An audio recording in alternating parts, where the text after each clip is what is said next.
일반 식당에 7시에 저희 10명 예약이에요 라고 저희가 던지잖아요.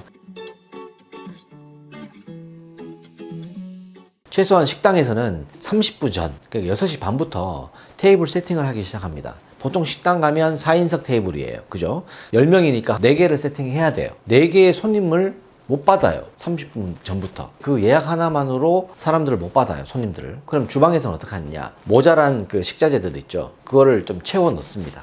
그렇게 다 준비를 해요. 홀과 주방에서는. 자, 시간이 다 돼 갑니다. 6시 한 50분경 홀 사장님들은 전화를 해보겠죠. 예약자에게. 전화를 받지 않습니다. 받지 않는다고 해서 그 사장님들이나 매니저들이 테이블을 싹 정리하는 건 절대 아닙니다. 7시까지는 기다립니다. 해당 시간이 왔을 때 전화를 다시 합니다. 그래도 받지 않아요. 그때는 예약이 어그러진 거죠. 7시 30분까지 또 테이블 손님을 못 받습니다. 왜 못 받냐?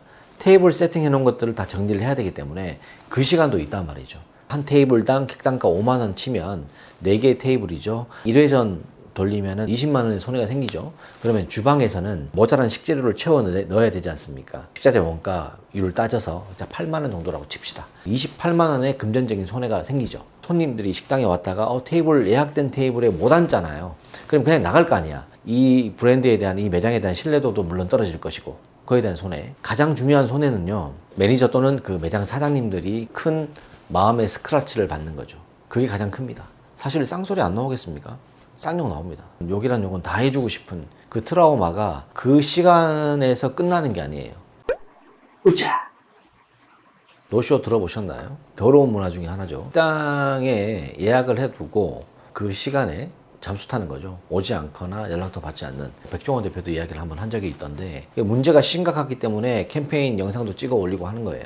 여러 매장에서 그런 일들이 발생이 되기 때문에 문제가 된다는 거죠. 그 더러운 외식 문화가 전 세계적으로 우리나라가 1등이랍니다.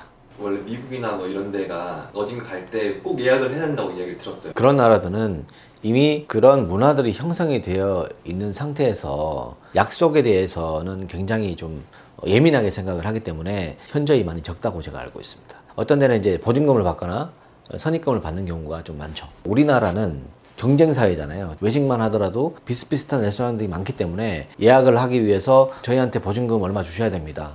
PD님 가시겠어요? 뭐 어떤 메뉴를 시킬 줄도 모르는데 경쟁 매장으로 가버리기 때문에 그 한 사람이라도 유치를 해야지, 이 어려운 시기에. 근데 외국은 어떤 메뉴까지 다 주문을 하잖아요, 사전에. 유럽을 따라가지는 못하겠죠. 사실 문화가 다르고 민족이 다르니까. 본인 스스로가 바뀌지 않으면 바뀌지 않아요. 이런 이야기들을 자꾸 저희가 해드림으로써 예약했던 당사자가 있으면 주변 사람들이 야, 너 예약했니? 물어보고 나 거기 안 가려고 다른 데 예약했어. 미리 예약한 데다가 못 간다고 이야기를 해줘야지 라고 옆에서 좀 어필을 해줘야 됩니다. 너무 주변 사람들도 무책임하다 보니 그런 상황이 생기는 거죠. 정말 필요한 사람들이 사용을 못 하잖아요. 열받는다니까. 그러니까 좀 생각을 하고 사셔야 돼. 사대질 아닙니다. 전화 한 통 하는 거 어렵지 않지 않습니까? 또 미안하다는 분이 계십니다. 약속을 깨는데 미안해서 전화를 못했다. 약속 안 나가고 연락 안 받는 게 더 미안한 겁니다. 그거는 좀 새기셔야 돼요. 제가 드리고 싶은 말씀은 여기까지입니다. 으짜.